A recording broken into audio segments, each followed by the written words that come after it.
Шымкенттегі жанар-жағармай бекеттері бензин бағасы көрсетілген жапсырмаларын тағы бір ауыстыруға тура келді.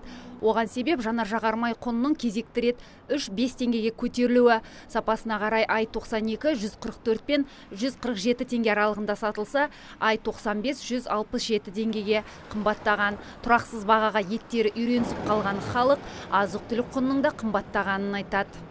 Мен көп жол жүретін жолаушылардың қатарынан емеспін. Алайда бензин бағасы көтерілді деп таксистерді жолақыны қымбаттата бастайды. Өзара арлы-берлі тауар тасымалымен жүретіндіктен, яғни барлығы бір-бірімен тығыз байланыста ғой. Ресейде бензин бағасы 200-ге дейін барады деп естіп қалдым. Білмеймін. Бензин бағасы 5 теңгеге көтерілгеннен базардағы азық-түліктің бағасы да қымбаттапты. 1200-ден сатылған қызанақтар 1500 теңгеге көтерілген. Неге деп сұрай қалсаң, қазір бәрі қымбаттап жатыр дейді. Ал біздің өңірде 45 000 теңге айлық алатындар не істемек? Ресейде бензин 200 рубль болғанымен, олардың айлығы біздің теңгемен шаққанда 180 000. Ал бізде бензин қымбаттаса да айлық сол күйі өзгермейді. Жанар-жағармай бағасының тұрақсыз болуына Шымкент, Атырау қаласындағы компаниялардың толық іске қосылмауы себеп. Яғни Шымкенттегі зауыт келесі жылдың соңында аяқталады. Сондай-ақ әр компания жыл сайын жаз күз мезгілдерінде жоспарлы жөндеу жұмыстарын жүргізеді. Сол себепті бензин жетіспеушілігінің сезілуі заңдылық дейді мамандар. Оның үстіне сырттан келетін мұнай өнімдерінің 30%-на тәуелдіміз.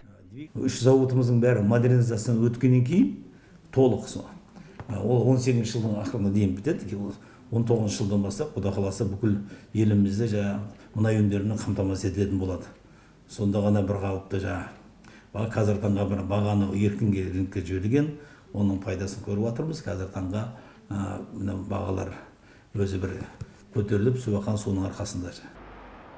Осылайша жанар-жағармай қауымдастығының төрағасы бензин бағасының тұрақтауы мен жетіспеушіліктен арылатын күннің алыс емес екенін айтады. Ал Атыраудағы компанияның жөндеуі осы айдың соңында аяқталады.